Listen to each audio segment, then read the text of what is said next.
الحمدللہ رب العالمین والصلاة والسلام علی سید المرسلین وعلی آلہ واصحابہ اجمعین۔ سبق نمبر 124، لیسن نمبر 124، اور یہ سبق ہے ادغام، تخفیف اور تعلیل کے بارے میں۔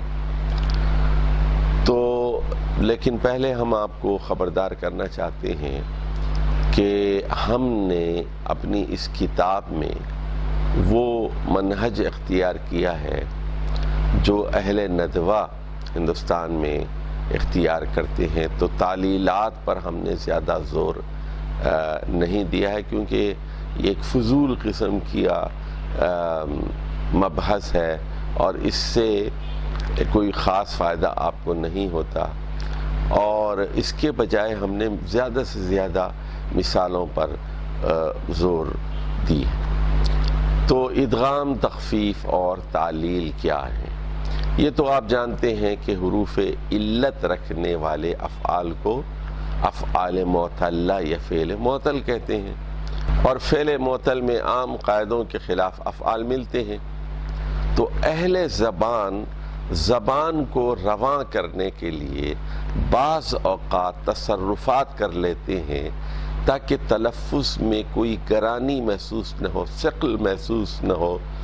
تو عربی مدارس میں طلبہ کو تعلیلات اور تخفیفات کے بارے میں جس طرح سمجھایا جاتا ہے اور جس طرح پوچھا جاتا ہے، اس کی قطعی آپ لوگوں کو کوئی ضرورت نہیں ہے۔ بس اتنا بتا دینا کافی ہے کہ اہل زبان اسے یوں ادا کرتے ہیں۔ تخفیف جیسا کہ اس کے نام سے ظاہر ہے، یعنی کمی کرنا۔ تخفیف میں حمزہ کو حرف علت سے بدل دیتے ہیں یا حمزہ کو حذف کر دیتے ہیں۔ جیسے ایک فعل ہے اخذ یاخذ خذ۔ اخذ باب نصرہ سے ہے، نصر ینصر، انصر سے اخذ یاخذ خذ۔ اب ذرا یہاں غور فرمائیے، تو اس کو ہونا چاہیے تھا اخذ یاخذ اوخذ، اوخذ کے بجائے ہم خذ کرتے ہیں۔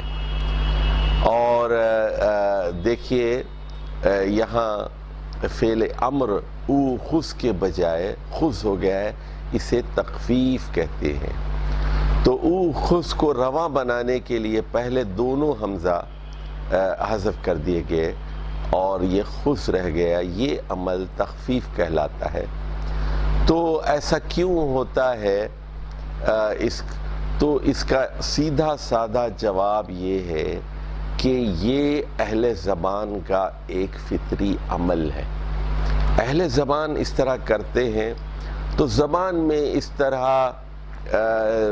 جو ہے نہیں ہوتا کہ زبانیں کسی فیکٹری میں بنتی ہیں اور یا کسی مصنوعی طور پر زبان کو بنایا جاتا ہے، ایسا نہیں ہوتا، بلکہ اہل زبان خود بخود ان کو استعمال کرتے ہیں۔ اب آ جائیے ادغام کو بھی۔ تو کسی فعل میں ایک حرف اگر مکرر آ جائے تو انہیں ملا دیا جاتا ہے، جیسے فرارا، فرارا، اور باب نصرہ سے ہے فرارا، فر یفر افرر، فر یفر افرر، یفرہ۔ تو یہاں فرہ میں کیا کیا ہے؟ دو را کو ملا دیا، اور چونکہ یہ ہم مخرج حروف ہیں اور یا ایک ہی حرف ہے، دو مرتبہ آیا ہے، تو جب ہم مخرج حروف کو ملا دیا جاتا ہے، یہ ایک ہی حرف اگر دو مرتبہ آیا ہے ان کو آپس میں ملا دیا جاتا ہے، تو اس عمل کو ادغام کرتے ہیں۔ اور بعض اوقات ادغام کو کھول دیتے ہیں، جسے فک ادغام کہتے ہیں، یعنی ادغام کا کھول دینا۔ جیسے فنن ہے، فنن، فن نہیں ہے، یہ فنن ہے، تو فنن کی جمع ہے فنون۔ تو فنن میں نون کے اوپر تشدید ہے، اور جبکہ اس کی جمع فنون ہے، فنون میں نون 2 مرتبہ ہے، فنون میں بھی 2 مرتبہ ہے لیکن وہاں مشدد ہے، فنون میں فک ادغام ہو گیا، نون کھل گئے اور 2 نونوں کے بیچ میں ایک واو آ گیا، فنون، تو جمع مکسر میں یہ ادغام کھل گیا ہے اور 2 نون الگ الگ ظاہر ہوئے ہیں۔ تو ادغام عموماً فعل مضاف میں ہوتا ہے لیکن اس سے باہر بھی کبھی ہوتا ہے، اور بعض اوقات دال اور تا کو ملا دیا جاتا ہے اور تا کو مشدد کر دیا جاتا ہے، تو اس کو ادغام کہتے ہیں۔ اور جیسے فرہ ہی کو لے لیجئے، فرار یا فرار میں فتح کے ادغام ہو گئے، حقن ہے، اس کی جمع کیا ہے؟ حقوق ہے، تو یہاں بھی فک کے ادغام ہو گیا ہے۔ ربن میں بھی 2 با ہیں، ربن، ربن، با کے اوپر تشدید بھی ہے اور 2 پیش بھی ہیں، لیکن اس کی جمع ارباب آتی ہے تو یہ بھی ادغام ہے، اور جمع کی حالت میں یہ فک کے ادغام ہوتا ہے۔ تعلیل یعنی تخفیف میں کسی چیز کو کم کر دیتے ہیں، جیسے اخذ یاخذ، خذ میں سے آپ نے اس کو اوخذ کے بجائے خذ کر دیا، اور ادغام میں فعل مضاف میں 2 حروف ایک جیسے آئے یا وہ ہم مخرج ہیں تو ان کو ملا کر ایک حرف کر دیتے ہیں۔ تعلیل میں ہوتا یہ ہے کہ جب کسی فعل میں ایک حرف علت کو دوسرے حرف علت سے بدل دیتے ہیں، اس کو تعلیل کہتے ہیں۔ تو یہاں جیسے مثال دیکھ لیجئے آپ یہاں، تو قال یقول قل، تو اب ہمارے یہ پرانے علماء یہ کہتے ہیں اصل میں یہ قولا تھا، قولا کو کہ واو کو الف سے بدل دیا، تو یہ تعلیل ہوئی۔ بھائی کس نے بدلا؟ یہ واو کو الف سے کس نے بدلا؟ کسی نے نہیں بدلا، اہل زبان نے خود بخود اس طرح کر دیا۔ تو یہ جو تعلیلات کی جو غیر فطری وجوہات اکثر کتابوں میں بھی لکھی ہوئی ہیں، مدرسوں میں بتائی جاتی ہیں، تو ہمارے نزدیک یہ ایک بیکار چیز ہے، اس کا کوئی فائدہ نہیں ہے۔ صرف یہ ہے کہ قال یقول قل، اور اس کا مادہ جو ہے وہ قاف واو لام ہے، اور اس کا مصدر قول ہے، اور قول میں آپ دیکھ رہے ہیں کہ واو ظاہر ہو گیا۔ اسی طرح بیعن کو لے لیجئے آپ، تو باع یبیع بیع، باع کا مطلب ہے اس نے فروخت کر دیا، یبیع فروخت کرتا ہے، اور بیع کا مطلب ہے فروخت کر دے، فعل امر ہے، باع یبیع بھی بیعن، بیعن۔ تو یہاں بھی ہمارے اہل صرف کے ماہرین وہ کہتے ہیں اصل میں یہ با یا آ تھا، درابا کے وزن پہ، دارابا، اس کو با آ کر دیا اور یہاں یا کو عین سے بدل دیا، جس طرح قوالا کو خالا کر دیا، واو کو الف سے بدل دیا، یہ اصل میں با یا آ تھا، یہاں درمیان میں جو یا ہے اس کو الف سے بدل دیا۔ اسی طرح دعا یدعو کے بارے میں وہ یہ کہتے ہیں یہ دعوا تھا تو دعوا تھا، آخر میں جو واو ہے اس کو الف سے بدل دیا اور دعوا دعا ہو گیا۔ اسی طرح وہ یہ کہتے ہیں راما یا تھا، اس کو رما کر دیا، راما یا تھا، رما یرمی ارمی، اور دعا یدعو دعو۔ تو ہم یہ کہتے ہیں کہ اہل زبان جس طرح بولتے ہیں، جس طرح ان کا فطری ذوق ہے، اس کو سمجھنے کی ہم کوشش کریں۔ تو ہم نے اس کتاب میں کیا یہ ہے کہ قال یقول قل کے وزن پر آنے والے بے شمار افعال آپ کو بتا دی ہیں کہ یہ ایک پیٹرن ہے، یہ ایک فارمولہ ہے، اس طرح اہل زبان کرتے ہیں۔ قال یقول قل، تاب یتوب تب، ذاق یسوق ذق، وغیرہ وغیرہ۔ تاب یتوب تب، اور اسی طرح با یا یعنی باع یبیع بع، مال یمیل مل، کال یکیل کل، اور دعا یدعو ادعو، اور رما یرمی ارمی وغیرہ وغیرہ۔ تو اس کی مختلف پیٹرنز ہم نے بتائے ہیں۔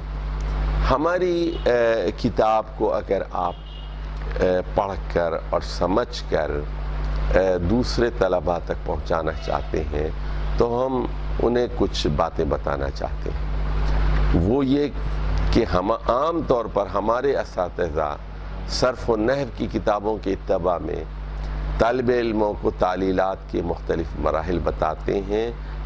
براہ کرم یہ مختلف مراحل نہ بتائیے، یعنی جیسے قالا جو ہے وہ قوالا تھا اور قل اصل میں اقولو تھا، تو اس میں پہلے واو کو ساکن کیا، پھر قاف کو متحرک کیا، پھر حمزہ کو حذف کیا، اس طرح یہ قل بن گیا۔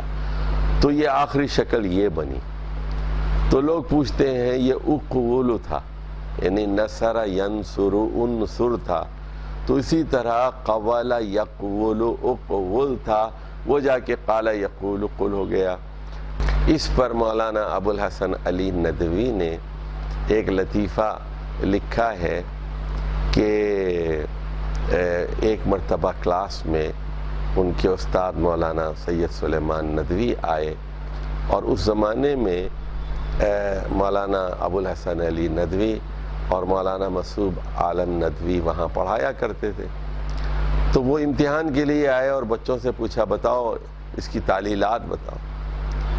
تو خیر انہوں نے کہا کہ یہ مسعود عالم صاحب لیتے ہیں پیریڈ، کہا کہ مسعود عالم ندوی صاحب کو بلاؤ۔ خیر وہ بھی آ گئے، بچوں سے پوچھا، بچے جواب نہیں دے سکے۔ تو پوچھا کہ آپ لوگوں نے بچوں کو تعلیلات نہیں پڑھائیں؟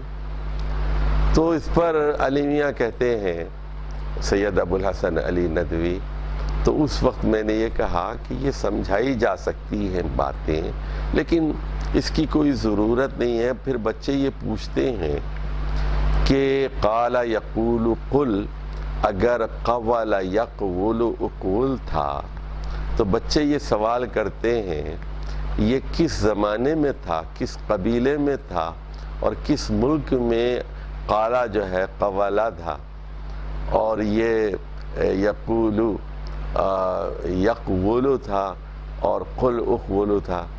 تو سید سلیمان ندوی پھر مسکرائے اور وہاں سے چلتے بنے۔ تو یہ چونکہ سمجھانے کے لیے چیزیں ہوتی ہیں تو اس پر زیادہ زور نہ دیا جائے۔ تو یہ طلباء کے لیے چیزیں بالکل غیر فطری ہیں، زبانیں سائنسدانوں کی طرح تجربہ گاہوں میں نہیں بنتی، بلکہ اہل زبان اپنی سہولت، اپنی روانی کے لیے مختلف تصرفات کر لیتے ہیں۔ تو ایک اچھے استاد کا کام یہ ہے کہ وہ مختلف تصرفات کی زیادہ سے زیادہ مثالیں دے کر بات کو سمجھائے، تعلیلات اور ان کی تحلیل کے بجائے اس وزن پر آنے والے بے شمار افعال کی مشق کرا دے۔ مثال کے طور پر چلیے باب نصرہ ہی سے قال یقول کی مثال ہم نے دی، کان یکون کن، کان یکون کن، تاب یتوب التب، ذاق یذوق الذوق، زار یزور الزر، دام یدوم الدم، قاد یقود قد۔ تو دوسری اہم بات یہ کہنی ہے کہ استاد طلبہ سے گردانوں کو بالکل نہ رٹائے، بلکہ رونما ہونے والے تغیرات کو، تبدیلیوں کو زیادہ سے زیادہ مثالوں سے سمجھائے، کیونکہ یہ جو رٹ لیتے ہیں تو اس کا بہت کم فائدہ ہوتا ہے اور سمجھ نہیں پاتے۔ ہاں، مثالوں کی کثرت بہت ضروری ہے کہ بے شمار افعال کے معنی آپ کو معلوم ہونی چاہیے۔ کوئی بھی زبان آپ سیکھتے ہیں، فرض کیجئے ایک امریکی یا ایک برطانیہ کا رہنے والا پاکستان آ کر اردو سیکھ رہا ہے، تو اس کو چاہیے کہ اپنے کاپی پر کم سے کم 1000 افعال کو نوٹ کرے۔ چلنا، آنا، جانا، کھانا، پینا، یہ گیا، آیا، کھایا، پیا، تو مارا اور جتنے اس طرح کے افعال ہیں، تو انگریزی مثال کے طور پر آپ انگریزی سیکھ رہے ہیں تو come and go, eat and drink, اس طرح کے آپ 1000 افعال اپنی کاپی میں لکھ لیں، اور ماضی میں کیا کہتے ہیں اور جو ہے پریزنٹ میں، پاسٹ میں کیا کہتے ہیں۔ بالکل اسی طرح آپ عربی زبان سیکھنا چاہتے ہیں تو بے شمار افعال کے معانی اپنی کاپی پر لکھ لیں اور ان کا مطلب نوٹ کر لیں۔ والسلام علیکم ورحمۃ اللہ